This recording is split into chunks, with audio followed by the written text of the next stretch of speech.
Assalamualaikum, perkenalkan nama saya Iman Syahrul Gunawan dengan NIM 32121711013 dari kelas Kimia Reguler Sore 2017 Universitas Jenderal Ahmad Yani. Di sini saya akan mencoba memaparkan materi tentang spektrofotometri UV sebagai salah satu bentuk dari tugas mata kuliah penelitian struktur secara fisiko-kimia yang diampu oleh dosen Ibu Yeni.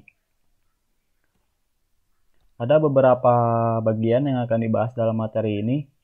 Yang pertama yaitu mengenai definisi, selanjutnya prinsip kerja dari spektrofotometri UV, kemudian istilah-istilah yang ada dalam spektrofotometri UV, dan yang terakhir adalah implementasi spektrofotometri UV. Masuk ke materi pertama. Apa itu spektrofotometri?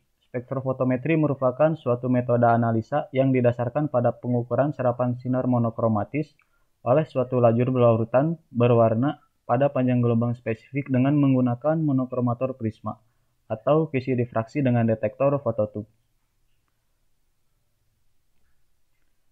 Spektrofotometri UV adalah teknik analisis spektroskopik yang memakai sumber radiasi elektromagnetik ultraviolet dengan panjang gelombang di antara 190 sampai 380 nanometer.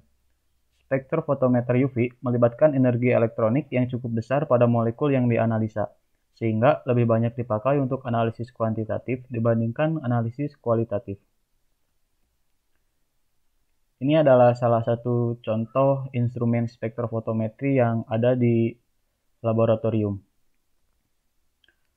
Salah satu syarat untuk suatu senyawa yang dapat menyerap radiasi yaitu ia harus mempunyai gugus kromofor, di mana gugus kromofor ini merupakan gugus yang tak jenuh kovalen yang dapat menyerap radiasi dalam daerah ultraviolet.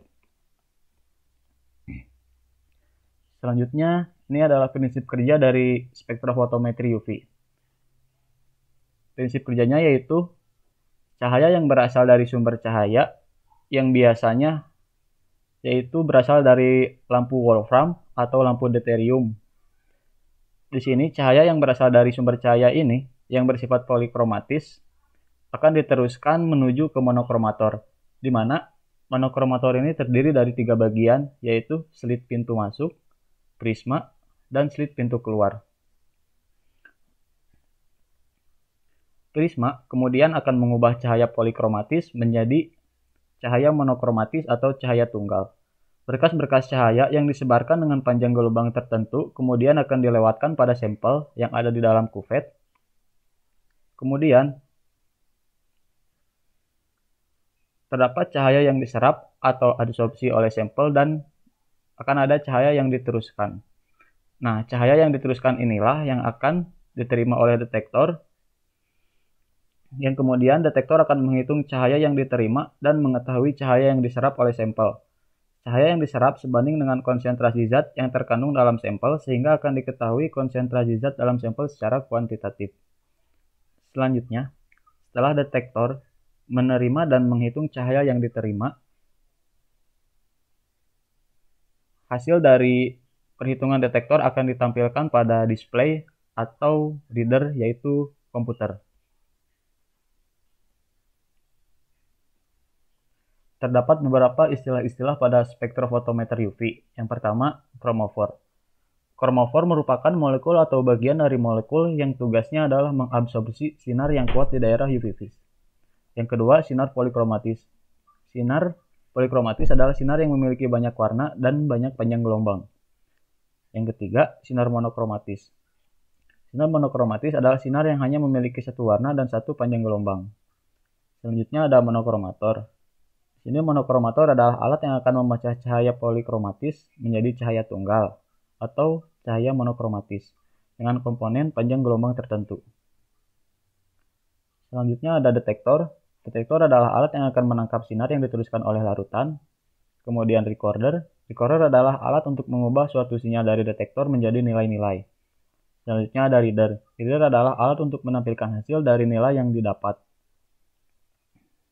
Yang terakhir adalah kuvet. Kuvet adalah wadah atau tempat menyimpan sampel. Biasanya kuvet ini terdiri dari 2 jenis, Ada yang dari gelas atau kaca, dan juga ada yang dari plastik.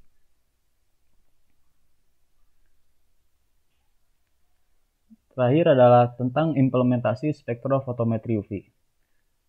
Implementasi spektrofotometri UV digunakan dalam penelitian yang berjudul Isolasi, Elusidasi Struktur, dan Uji Bioaktivitas Senyawa Steroid dari buah mahkota dewa. Penelitian ini dilakukan oleh Tati Suhartati dan rekan-rekan. Di dalam penelitian ini, spektrofotometri UV digunakan untuk mengidentifikasi struktur molekul yang ada pada buah mahkota dewa. Selain itu, spektrofotometri UV juga digunakan untuk menentukan panjang gelombang maksimal pada larutan standar, sehingga ketika telah diketahui panjang gelombang maksimalnya, maka akan dapat ditentukan berapa absorban dari larutan standar itu sendiri. Setelah itu, ketika telah diketahui panjang gelombang maksimal, maka dapat ditentukan juga berapa absorban dari sampel yang akan kita analisa. Akan tetapi, penulis tidak mencantumkan bagaimana gambar spektrum dari spektrofotometri UV ini dan berapa panjang gelombang maksimalnya. Namun, dari kesimpulan didapat bahwa telah berhasil diisolasi dan diidentifikasi senyawa beta-sitosterol dari buah mahkota dewa.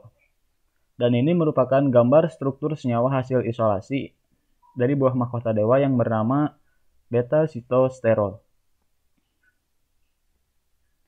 Biasanya, dalam menentukan absorban, berhubungan dengan hukum Lambert-Beer, di mana hukum Lambert-Beer menyatakan hubungan linearitas antara absorban dan konsentrasi larutan analit dan berbanding terbalik dengan transmitan.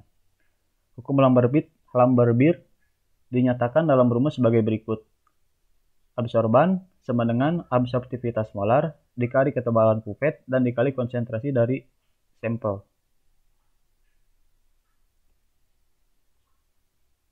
Ini adalah daftar pustaka atau literatur-literatur yang digunakan dalam penelitian. Ada 7 literatur.